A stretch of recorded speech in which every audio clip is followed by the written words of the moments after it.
ஆண்டவரும் இரட்சகருமாகிய இயேசு கிறிஸ்துவின் அன்பான நாமத்தினாலே உங்கள் ஒவ்வொருவரையும் வாழ்த்தி, இந்த புதிய நாளிலும் தேவனுடைய ஜீவனுள்ள வார்த்தையின் மூலமாய் உங்களை சந்திப்பதிலே நான் கர்த்தருக்குள் மகிழ்ச்சி அடைகின்றேன்.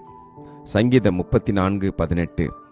நொறுங்குண்ட இருதயமுள்ளவர்களுக்கு கர்த்தர் சமீபமாயிருந்து நறுங்குண்ட ஆவியுள்ளவர்களை ரட்சிக்கின்றார். Psalms 34:18. The Lord is near to those who have a broken heart and saves such as a contrite spirit. Amen. கர்த்தருடைய நாமம் மகிமைப்படுவதாக. நொறுங்குண்டவர்களை நெருங்குகிற கர்த்தர்.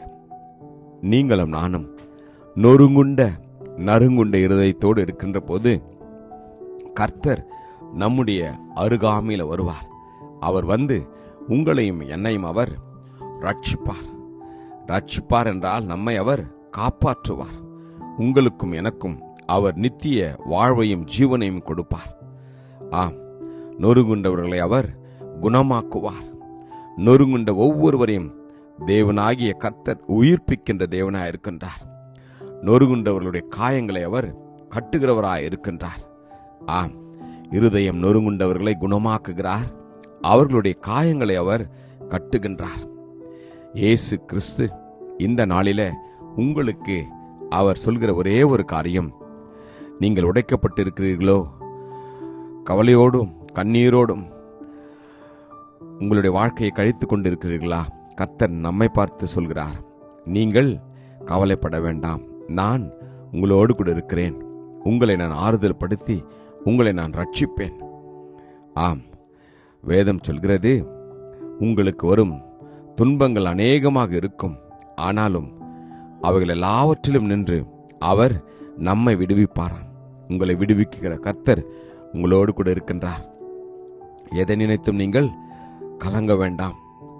நொறுங்குண்டு பணிந்த ஆவியுள்ளவர்களிடத்திலும் அவர் வந்து வாசம் பண்ணுகிற தேவனா இருக்கின்றார். கர்த்தராகிய ஆவியானவர் உங்களையும் என்னையும் அவர் நிச்சயமாய் நிரப்புவார்.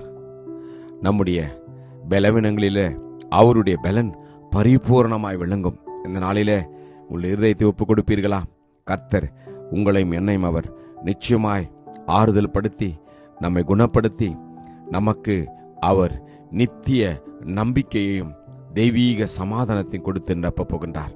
ஆமேன். ஜெபிப்போமா. கிருபையும் இரக்கம் நிறைந்த நல்ல தகப்பனே, இந்த நல்ல நாளுக்காக உமக்கு நன்றி அப்பா. தகப்பனே, நொறுங்குண்ட இருதயத்தோடு நறுங்குண்ட ஆவியோடு இருக்கிற ஒவ்வொருவரையும் கூடப்பா நீர் உம்முடைய பிரசன்னத்தினாலே ஒவ்வொருவரையும் நிரப்புங்க ராஜாவே. ஒவ்வொருவரையும் ஆண்டவரே நீர் குணப்படுத்துங்க, அவருடைய காயங்களை கட்டுங்க ராஜாவே. உம்முடைய நித்திய மகிழ்ச்சியினாலும் உம்முடைய தெய்வீக சமாதானத்தினாலும் ஒவ்வொருவரையும் நிரப்பும்படியாய் கேட்கிறேனப்பா. நீர் அப்படி செய்வதற்காக உமக்கு நன்றி. இயேசு கிறிஸ்துவின் வல்லமையுள்ள நாமத்திலே ஜெபிக்கிறேன், ஜீவனுள்ள நல்ல தகப்பனே. ஆமேன். God bless you. Jesus loves you. Amen.